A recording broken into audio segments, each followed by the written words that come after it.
true. Everything is permitted.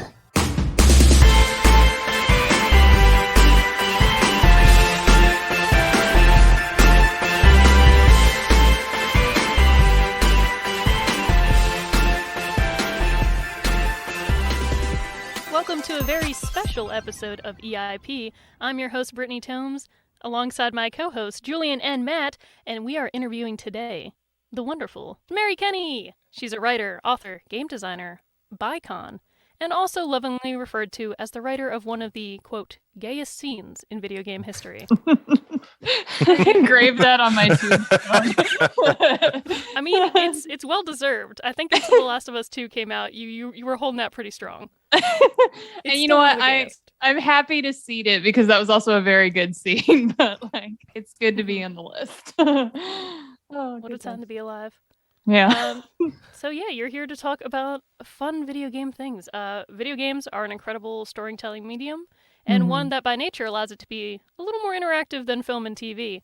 And we know you've written for so many different mediums, from comics to games, so we were wondering, what's it like to write for games? Oh gosh. Well, it's all of the usual both excitement and terror of writing ever, which is, making the story coherent, making the plot interesting, keeping the characters true to themselves. There's all of that, plus the addition of the player as an active participant. So I think that's why it's so exciting, is that people aren't just passively watching and even thinking about the media. It's also the piece of art that they're interacting with. They're also, what would I do? What do I care about? Why am I doing this next thing? The fact that they get to be the driver is what's really exciting about it. And I personally and have, since I was a little kid, enjoy video games more than movies or TV. Like, I like being in the driver's seat. So getting to write that is really exciting, and continuing to make those experiences for people going forward is exciting stuff. You get to do all the fun hard work. Yay. Yeah. Love that for me. No, it's awesome though.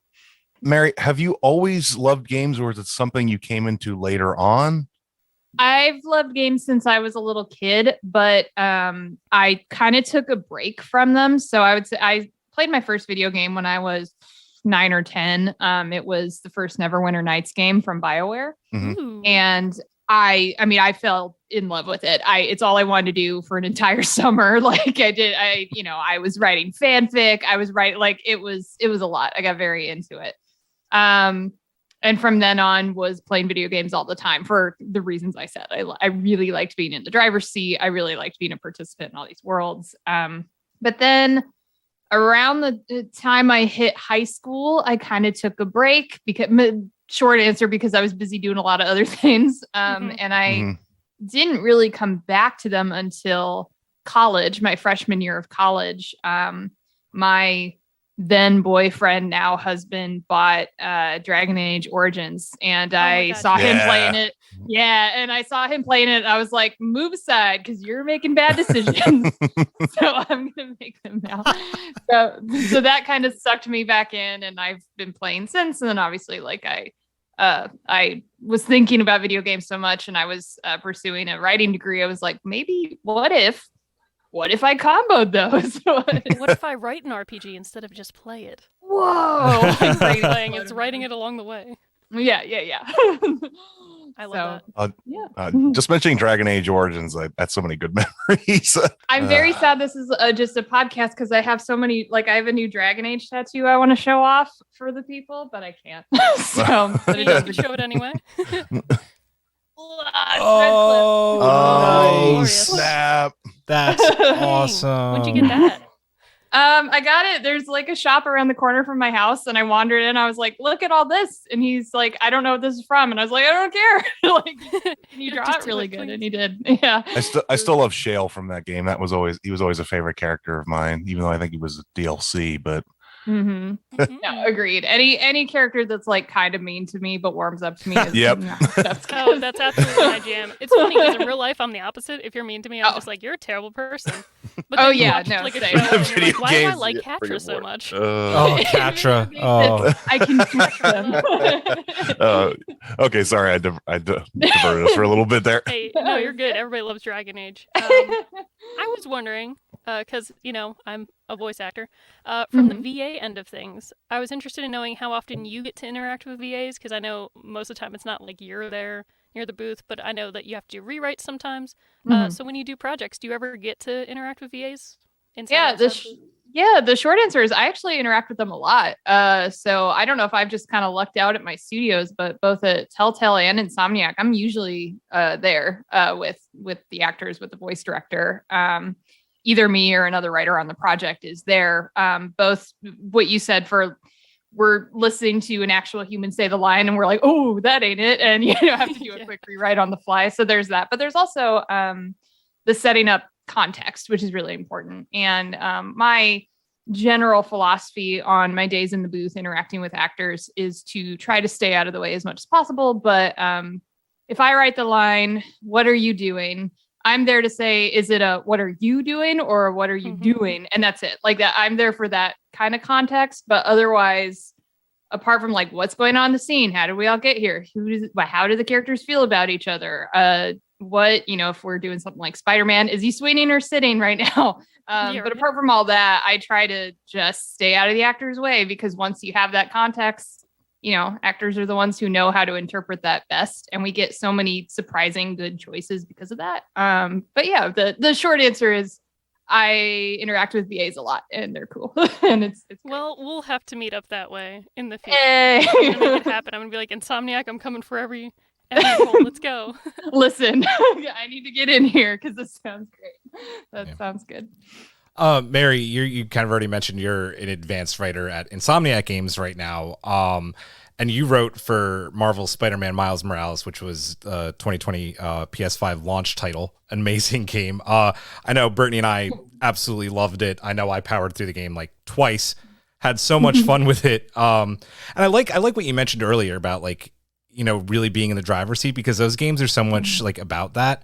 And just like whether you want to like swing around the city and kind of just take in the sights or do a side mission, like there's so much freedom in those games. I love that. And then the story, the characters, the writing were just so good. And I mean, and Brittany attests to this. I attested, like that ending just makes you cry every single time. I cry just hearing the ending song now. Like I listen to the soundtrack for fun and then I'm like, Lecrae, what are you doing?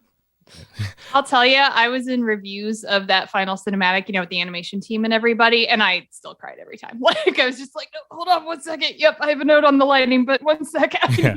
You're like, Finn, why? I need to pull it together. But Insomniac did just like such an amazing job bringing a character like Miles to life, because so many people right now like want Miles in like other mediums too. Like you want a Miles, maybe like a TV show or a movie. Getting to actually play as Miles was such an experience, and just with a huge game like this, and it was kind of the PS5 launch title.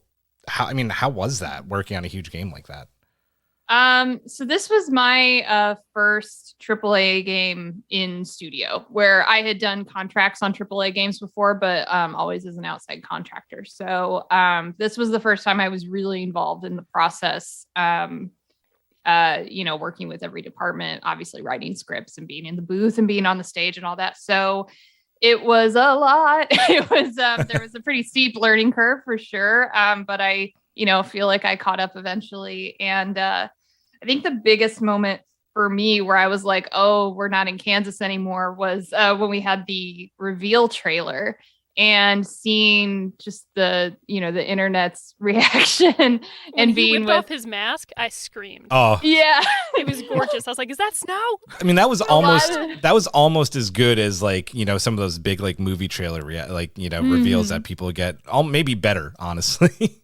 It was trailer beautiful. I mean, make me cry. Yes. Oh, the team that made it was phenomenal. But then, it was seeing the reactions and then being like with fellow Insomniacs, also going, "Oh my god!" Like sort of watching people's reactions filter, and that was for me, I think, the biggest moment of like, wow, game is going to matter a lot to a lot of people, which I kind of knew intellectually, but it really hit me that day. How big of a deal it was going to be. And it was exciting. I give a lot of credit. You were saying like a lot of people want to see Miles in more media. And I mean, obviously I'm a huge fan, so I agree.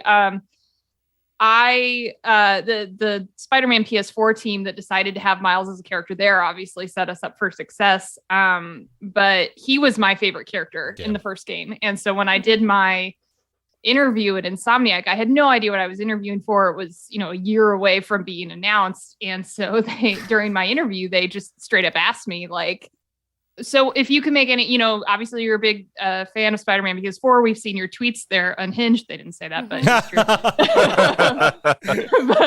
But they were like, what would you make next? And I was like, oh, I would make a Miles game because he's wonderful. And they all had to play extreme poker face. It's like, never heard of that before. Who's Miles Morales? What? Spider what now? Yeah, it was great. Like as you were making the game, you're talking about the impact and, how many people it was going to affect. I felt that way also when the character Haley pops up. I thought about that immediately. Like the game was so grounded in like the Black Lives Matter movement and just speaking so much life to like Harlem and everything that was going on at the time, especially went into this game. So I learned later on after playing the game for some weird reason that you actually created and pitched the fan favorite NPC Haley, who, if listeners don't know, is a local street artist who uses sign language. And I wanted to know what inspired you to create this character. Because I listened to the GDC talk, because I'm weird like that. I just listen to video game talks like while I'm at work in the background. And I heard your name get dropped, and I was like, no way. Whoa. Yeah. So the inspiration for Haley was it was my first assignment. My first week at Insomniac was, we want to do this set of quests set in Harlem. We want this to be the set of side quests where Miles falls in love with his new neighborhood. That was it. That was the prompt, is like whatever he's doing, he's falling in love with the neighborhood. So I came up with a list of characters who would be giving you these quests and needed help. And, I read a bunch of articles and I watched a bunch of videos, and I just kind of like absorbed as much Harlem culture as I could. I actually lived in Harlem for a while after college, but it was a few years out of date, my knowledge. So, I tried to update myself as much as I could. Like, is that bodega still there with the cat? Bodega cat. If only. So it was a combo of research and my own personal experience moving there after college by myself and living, in a tiny apartment with 5 musicians and, just pulling on all these different experiences. But Haley herself came out of just reading a lot about local street artists and activists and people who were really active in Black Lives Matter movement. And it's hard to say the moment where I was like, and what if she was deaf? But it was from activists in the area that really inspired me. And the part about that was scary is the wrong word. Let's say nerve-wracking. It was my first week. And when you're pitching a character like that, it's, hey, we want to take all of the work that audio would normally do and shove it onto animation.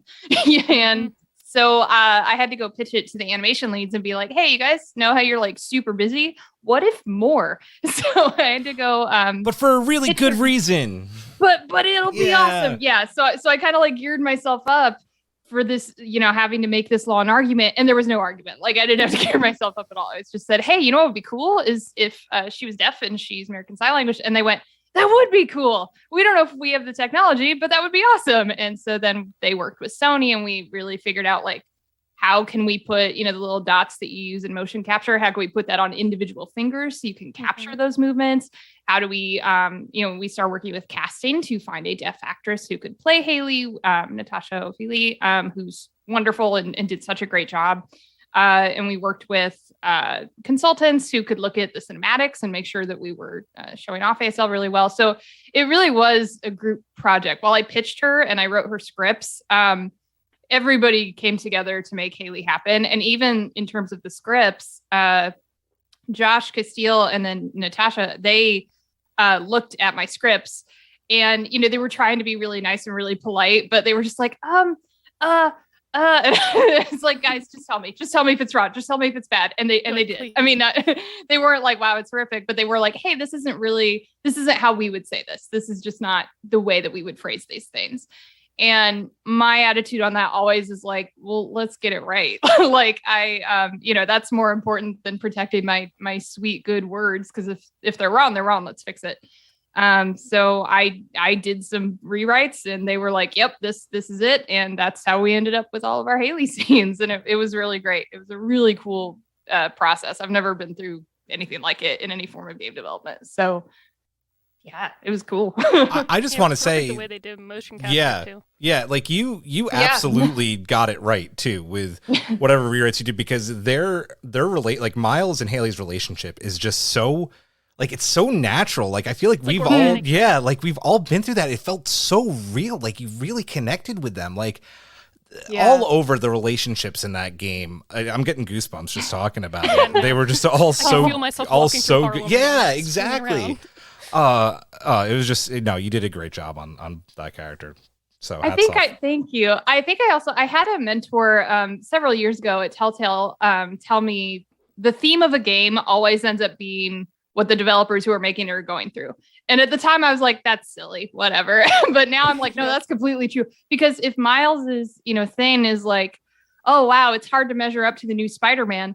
We were coming off of Spider-Man PS4, which was very, very successful. So I think that there is a lot of the team is in the game as well. Is like that feels natural, and his struggles feel natural, and the relationships he's building feel natural, because it was all of us going, oh my gosh, this is a lot of pressure, but we're really excited. Just like him. I love it. So speaking of Telltale, Matt, do you want to head forward with the next segment? Yeah, so it's funny that you did mention Telltale, because you were also the lead writer of episode 2 and a series writer on the other 3 episodes of The Walking Dead, the final season for Telltale Games. And I played some of Telltale Games, and it's one of those series that I really want to finish, but it was such a compelling story, and I loved it. So, but what was your reaction when you found out that The Walking Dead, the final season, had received a GLAAD nomination? I was shocked and amazed and very happy. Yeah, that was my first. I mean, it was my first real like big storyline in a bigger video game. That I kind of had ownership over. So to get it right and to get the GLAAD nomination meant a lot. Clementine and Violet's relationship, again, is pretty personal, and that I am also a bisexual person. So being able to write kind of what Clementine was going through was also kind of a sense of self-expression in a way. And so to get the nod from GLAAD that like, yep, you got it. I was like, yes, nailed it, as a, I'm doing a good bi writer thing. So like it was, I did well. I am a bicon. I too am adds it to her Twitter definition, bicon. I love that. Told me so. I erased it for like a day and then put it back. So for a minute, I thought you were going to say you were glad about it. Oh, I should have. Brittany. Opportunity. I had to make one joke. I always make one fun. Boom. There it is. We have sound effects. Speaking of Valentine, the dancing scene between the two of them lives in my mind rent free. Would you be able to share with us and our listeners what inspired you to write it? I can. It's real sappy. So everybody strap in. I'm ready. I saw the tweets. I know. I'm like, oh no. Okay. So episode 3 is sorry, spoilers, people. You've been warned. You go. It's been out for long enough. Yeah, right. Okay. The gays already know. We've seen all of it on Tumblr. right. Oh my gosh, so much. Yeah. Anyway, it's a whole separate thing. So you either at that point have Lewis or Violet is still with you, and you might be romancing one of them. And so Lauren Me was the lead writer of episode 3, and she was like, yeah, my work wife, who's best human ever. I'm friends with Lauren. I don't know if you know that. I didn't know that. Cool. Oh my we God, met one time at a youth leadership conference, and that's how I didn't know either. And I was like, now you work for Insomniac? Like, what? Small world. The world is like this big. It's tiny. That's bananas. Okay. Well, I know what I'm talking to her about for the rest of the day. Okay.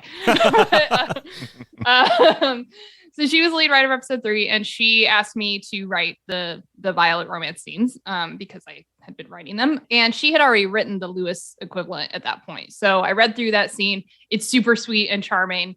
And I had, writer existential dread because I was like, oh no, I don't have any ideas that are as cute as this. This is so great.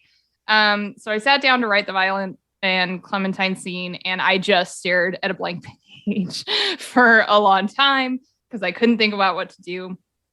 And my husband walked in and asked how I was doing and saw my existential dread. And my husband asked me if I wanted to take a break and if I wanted to dance. He tossed on some music and kind of whisked me around our living room until I felt better and felt like I wasn't spiraling anymore. And while I was mid slow dance in my living room in the middle of a Tuesday with my husband, I was like, oh my God, Violet has always wanted to do this. Of course she has. And she's never had the chance because she's in a freaking apocalypse. So like abruptly, kiss husband's cheek, be like, yo, I gotta run. Thank you. Thanks for the dance. Gotta go. Literally inspiration. Yeah. Then jog back over to my computer and, sketch it out. And immediately, again, like as you always have to do with game dev, I had to message the animator right away and be like, yo, it's not just going to be a talking scene. Could it be a dancing scene? And they said yes. So they were like, for the gays, anything. They know only more. For the gays. Hashtag. Yeah. So we do have to mention, and we know obviously that you can't talk about it, but you're the writer for the upcoming PS5 game Marvel's Wolverine, and whoa. Just want to say, like, we're totally stoked. Wolverine is my favorite character since I was a kid. I used to have little wars. I'd have Wolverine in his little Canadian Jeep, like going off the hills in my dad's backyard. His story, his character just could not be in better hands. I'll bet less hairy hands. I am able to say I've also loved Wolverine since I was a kid. I just love him. I love his. Haven't we all? Yeah, right? He's the whole package. Literally. Angry package. Because, hairy package. Because they just announced the continuation of the animated series. I've been going back watching through because they have it on Disney Plus. So just like, you're gonna go, bub. I just the cheesiness of '90s X-Men. I love it. The guitar riff we intro. Listen to that theme song so much at work, it's not even funny. Like every time we finish a lo-fi playlist, we're like, okay, '90s X-Men theme. Oh, that's smart. I haven't done that yet, but that's now I'm gonna. That is. We also wanted to briefly mention to people that you've also freelanced as a narrative design consultant and writer for various indie projects like Certain Affinity. Apparently, it's unannounced, so. Insert nothing here. Techland for Dying Light 2, which Matt's played, and Echo, I believe. Yeah. Okay, yep. I want to make sure it wasn't Eco. No. As well as you wrote two main storylines for The Great Whale Road, which was a turn-based RPG in 16th century Europe. I know that I really love indie games, okay? And I know that most people won't even look at them because they're so into AAA games. But what they don't realize, and what I've learned as a VA, is that indie games, one, are incredible, which I already knew, but the writing and dialogue tends to be a little more vast for indie games in comparison to AAA games. Like, it depends. If it's an RPG, obviously, it's up there, but sometimes it's a little more dialogue heavy than like grunts and action scenes and things like that. Do you have a preference for one in terms of writing versus the other, or any sort of genre or game that you prefer to write for or would like to write for? I think the biggest difference in my experience, so, knowing that that's limited, but in my experience, it's that the indie games I've worked on are much more text-based, as you said. So there's a lot more prose writing specifically, whereas there might be more there might be more writing in a AAA game, but it's screenwriting. So a lot of what I'm writing there are things that nobody will ever see. It's action lines for the animators. It's settings that, to help the environment artists. So it's, I think that a lot of the writing that happens in AAA games is less visible. It's there. It's just, you don't know that it's there because it's not what's on screen. So there's a lot of writing in both, and I do really like both for different reasons. I love writing text-based things because I'm a big reader and I just in general like prose and I like reading even when I'm playing video games. But AAA has been really fun because I get, being on a bigger team, you see people take an idea you had and just it gets so much cooler and bigger than you could have imagined, right? I'll use Haley as an example. Is I wrote that whole scene. Obviously, the team helped me make it better, but also the scarf thing you might not be able to do that. Again, like in my limited experience, you might not be able to do that in a smaller team because just the act of tying a piece of cloth around another character is very, very like technically demanding. But we could, like, we had the team to be able to do that, and they worked really hard to make it look good. And, so it's things like that you get to do that are really fun. I wouldn't say I have a preference. They're just very different. The kind of trade-off, I guess, with indie games is because the team is smaller, you do end up with more ownership as a writer. There are, like you said, like with Great Whale Road, I wrote 2 main storylines out of 3, and that is just me. It wasn't. I missed having other writers and editors to bounce ideas off of, but on the flip side, at the end of the day, I'm like, oh, I wrote that. Those are all my ideas. So, those are just the trade-offs at any given time. In terms of genre, it really depends on what the last thing I wrote is. I like to change a lot. After Walking Dead, I was very eager to be on Spider-Man because it was lighter. I loved being on a historical fiction game because it's my favorite genre to read. I guess for me, I don't want to keep doing the same thing over and over and over. So if I just do a horror game, it's time for a happy adventure game. And if I just did a happy adventure game, I would maybe want to do something else. That's pretty much my preference. That makes sense. So you don't get, burnout happens regardless, but so you don't get too burnout on one specific genre. Not to mention the Spider-Man games, like, they're lighter, but there's like some heavy moments in those too. There's some heft for sure. Yeah, they don't let you off. They lure you in with the quips, and then they punch you. Exactly. The bridge scene with the rocks on guys, when they were pointing guns at him, I was bawling immediately. And I was like, you shoot him, Miles. Oh, yeah. That scene, I worked on that with James Ham, who had so many good notes and thoughts on that scene. Yeah. Okay. Sorry, go ahead. Follow him on Twitter, too. You know everybody. I am just a nerd, and I'm one of those nerds that's, like, not creepy, I guess, so people are just like, oh, I can be mutuals with her. She's okay. She posts weird stuff. Yeah, I don't find you creepy at all, so you nailed it. You've passed the creepy test, Brittany. Nice. That's what we all must aspire to, so you nailed it. Mm-hmm.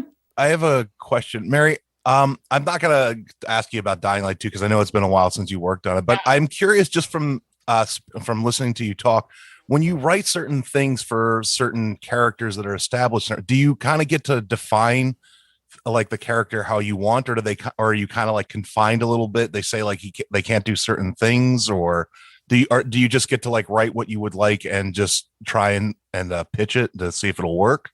Sure. Anytime you're working on IP, there are certain rules of the world and the characters that you need to honor and understand. Mm-hmm. For example, if I were trying to write a Miles storyline in which he just hates being Spider-Man entirely and refuses to do it, like, that's out of character. That's silly beans. Yeah. Like, nobody who likes Miles would enjoy that because they're like, this isn't our dude, So yes, there are certain rules, but I don't think they're unfair ones, if that makes sense. Like, you do want to write the character in the right way. If you wanted to do something totally original, then, you can go do something totally original.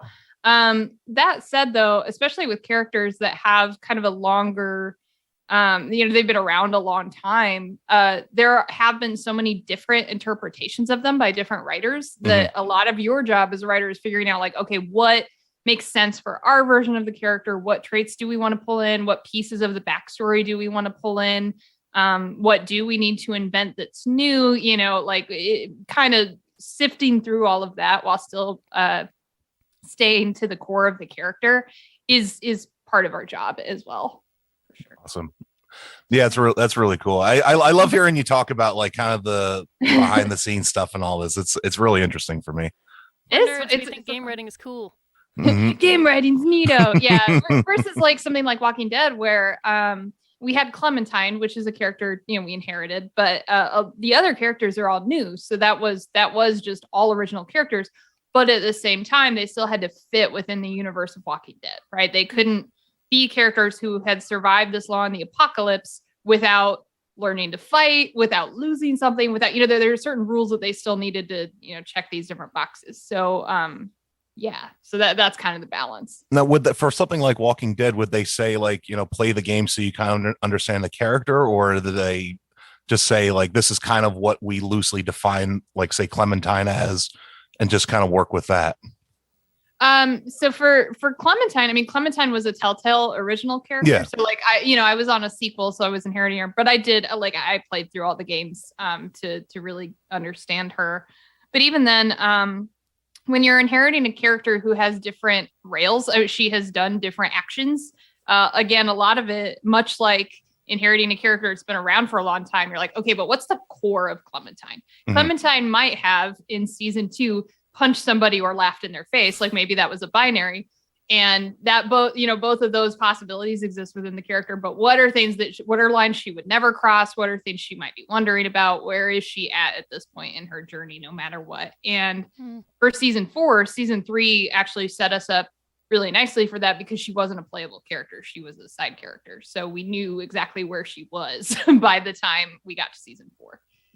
Nice. I'm ready to talk about one of my favorite games. Aside from Miles Morales, like literally there's a handful of PS5 games where I'm like, this is the greatest thing that's ever existed. So you also contributed additional writing to Ratchet and Clank Rift Apart. I did a podcast in Canada for it was for Insomniac Canada, where I reviewed it. And I think that's when we all started following each other around then. And I realized, Lauren, you've done this? How did I not know? But I can't say enough incredible things about this game, and people can listen to that other podcast to hear me just cry about it constantly. It got me really emotionally. It was such a fun and wholesome, amazing story, once again with representation. And you also did additional writing for Telltale's Batman: The Enemy Within. So for people who are listening who don't know, this secretive writer's world, what is the difference between being a lead writer on a project and doing additional writing for a different project? Yeah, so kind of, I'm going to generalize a little bit. So sorry, fellow writers who are about to be like, no, it's so much more complicated than that. But I'm going to She's like, I have 10 minutes to explain. You're right. There's lead writer who is really in charge of the overall story and the overall arcs and the overall, they've got that top-down view. And then you have either one or a herd of writers, that is the technical term, a herd of writers who are in charge of individual levels or individual characters, or they're handling a lot more of that micro. It's almost like having an episode writer in television. And then under that is where I would put, as I described it, additional writing, which is basically I swooped in and wrote something and then I left. So for Batman, it was I did a lot of the fake newspaper articles. I did a lot of the trophies. I did a lot of the Batcave collectibles, all of that fun side stuff. I did a lot of that on Batman, but I wasn't handling scenes or anything on Batman. And then in Ratchet and Clank, I wrote, I think 2 levels. Bleezar was one of them. Nice. So I kind of swooped in for a few months and was like, hey, what levels do you need written? And Lauren was like, these. And that's it. That's kind of all I did. So I wrote a couple levels, but I wasn't, if Lauren was the lead writer, so she was the watching out for the entire macro and making sure the whole game made sense. And I just swooped in and was like, I'm gonna write some robots and then I'm gonna leave later days. And that was my we all played that game for the robots, so yeah. And I just have to say, Ratchet and Clank Rift Apart has kind of been my my daughter's entry into video games. She asks me every day, and I have to say no sometimes because she has too many other projects, and it's 9 o'clock. I was like, Dad, can I play Ratchet and Clank? She loves that game. She thinks it's so cool. So I think that's so sweet. And it really, I was one of those little girls who if there wasn't a woman lead character, I did not care. I would not pick up the thing. Or if I couldn't choose, either let me choose to be a lady or the lady is the lead. Otherwise, little Mary could not have cared less. Adult Mary will play various games, but little Mary didn't care. And so I think about that a lot when I see all these little girls who are now getting really into the series because of Rivet and Rivet's Kit, awesome. And it's lovely. Yeah. Okay, but really... low key, I love Rivet more than Ratchet. Oh no, I love not even a secret. Both, honestly. But fair, Jennifer Hale though, I was I can't. She's too good. I thought I loved Rivet more, and then there's this one scene with Ratchet where he's comforting Kit, and I was like, oh no, I love everyone. That was such a it was so tender. I love them both. I can't do spoilers, but the tragic reveal. Yep. Bawling my eyes out. I knew it was gonna come, but still was bawling my eyes out. So for those additional writing scenes, I know that you mentioned what you vaguely wrote for. Did you have any dialogue that you remember that you've contributed before that you wanted to share? Or if not, it's okay. So I get like the specifically on one of those two for as an additional writer or anything in general. Any dialogue you like that you've specifically done for a game, we'd love to hear. I mean, probably my favorites at the moment, although like we'll see in the future, but my favorites are the final scene with Haley and Miles are adorable and I love them. Blizzar, getting to write the little bots that you're escorting was just really fun. Like, especially the one that wants to be your best friend was really, really fun. I cry about robots just when people talk about robots. Brittany wants to be a robot, low key. Yeah, like somebody says Blade Runner and I start tearing up. Like, it's not even funny. I mean, I'm with you. Like, I'm kind of, I turned 30 recently and I'm about to turn 31. So I'm like, you know what? I could just be a robot and it would be a lot easier. But anyway. Life would be easier. Yeah. All of the Violet and Clementine stuff means a lot to me. I guess again, kind of my first outing in self-expression, and I have a tattoo of them as well. So like it's a whole sitch. But right there. Those are probably my standouts now. But if you ask me again in a week, I'd be like, oh, I remember this other thing I did, and I like that too. It's always how it is. Yeah. I just remember when I finished the Ratchet and Clank game, I was looking at the writing team and I was like, of course Mary wrote for this. Of course Lauren wrote for this. Like, I was like, everyone I love wrote for this game. What the heck? Well, and I really do have to give credit because, like, I mean, Lauren, me, and Justin Fennessy and Nick Folkman really, like, kind of were, leading the charge for the narrative team on that. And were so phenomenal to where it was really easy for me to swoop in for, like, 3 or 4 months and just be like, how can I help? And they said, oh, we have so many ideas. And I was like, great, I'm going to be quippy and wholesome for 10 minutes and then I'm going to leave. They were wonderful. What the game needed. Yeah. So this is like kind of the big topic, I guess. We wanted to mention that you are the author of Gamer Girls, which is an upcoming YA nonfiction novel releasing in June of 2022. That's kind of soon. Yeah. Ooh. It's about the women who built the video games industry. Could you tell us a bit about that? This is where you can shamelessly plug this incredible. I've been so humble up till now. Now's the time to finally let loose. Drop humble at the door when you're on our podcast. You got to be like, you need to buy this now. So it's a book of 25 profiles of women who really like shaped the video games industry as we know it, but aren't necessarily household names, even though they like totes magotes should be. These are women who were working in games in the 60s, 70s, 80s, and 90s. There are a couple that were in the early 2000s, but largely it's 70s and 80s. And I mean, it's people like Danielle Button-Berry and Donna Bailey and Amy Hennig and Muriel Tramis and just all these women who were seeing trends and making games that fit those trends and shape those trends really, really early. So like, for example, Danielle Button-Berry was one of the first people to be like, MMOs, they seem like they're a thing. and made games that were MMOs so it was a fascinating book for me to do because it's these 25 profiles that really I got to dive into the history of video games and women making video games and what they faced and what they overcame and what they were excited about and what they were passionate about. And it really made me feel connected to this bigger, longer story and legacy of video games than just, I think it's easy for us, it's a very tech driven industry. And it's easy for us to just feel like this industry is only as old as the latest console version. Whereas it's like, no, we've been facing a lot of the same questions and problems since the 70s. And we're still trying to figure it out, and it was really cool to do. The idea for the book came about from talking to high school girls who were at a coding camp and a game dev camp. And they had asked me a lot of really good questions about the industry, but then they started asking me questions about Gamergate and specifically like, how have people not driven you out of the industry yet? And it really broke my heart. And I wanted to write a book that was like, look, I know there's a lot of bad stuff in the industry too, and we need to continue to fix it and talk about it, but there's also a lot of really good stuff here too. Like there are also careers here and passions here and people winning as well. It's not just the loss and the horror and the harassment. It's also the wins and the ship dates and all this, all of the exciting stuff that's in video games as well. Listen, any game that ships out is a victory. Oh my God.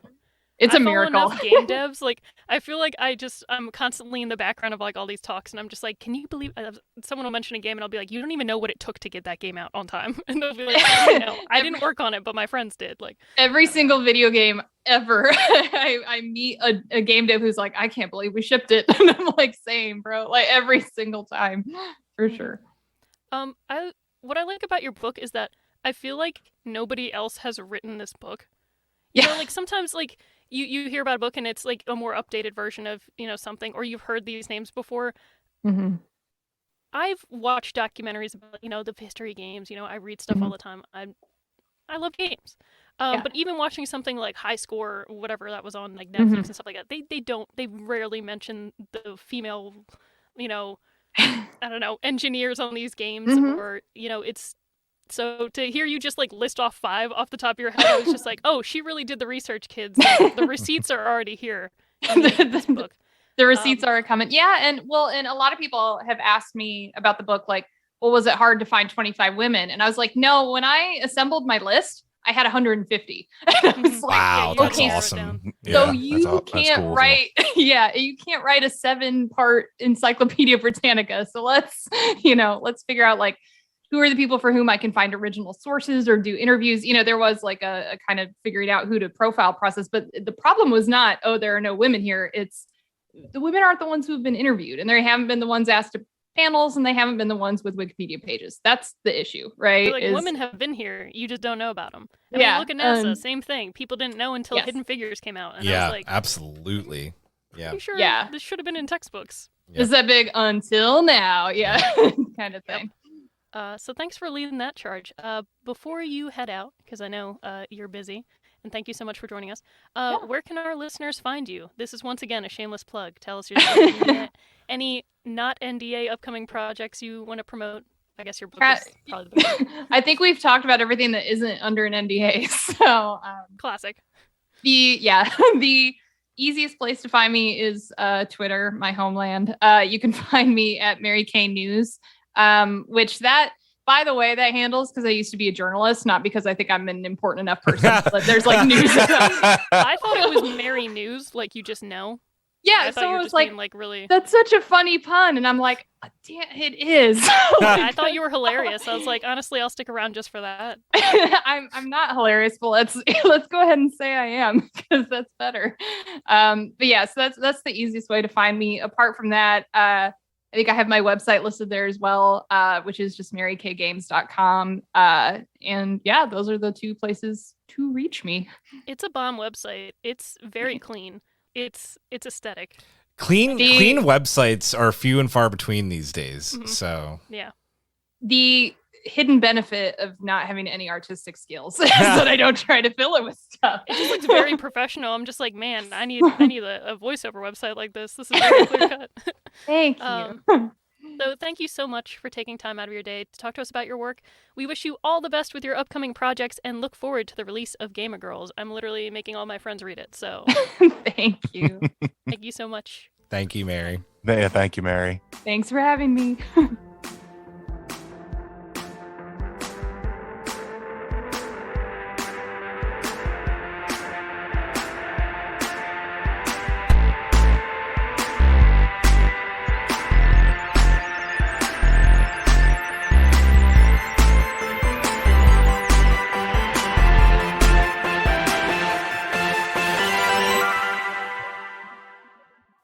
You can find Everything is Permitted on Apple Podcasts, Spotify, Google Podcasts, and YouTube. Everything is Permitted is produced by Rob Bigliaccio, Nikki Veazey, and Geneva Stein-Shivers. Our executive producers are Michael Cox, Brittany Tomes and the Tomes family, and Julian Brown.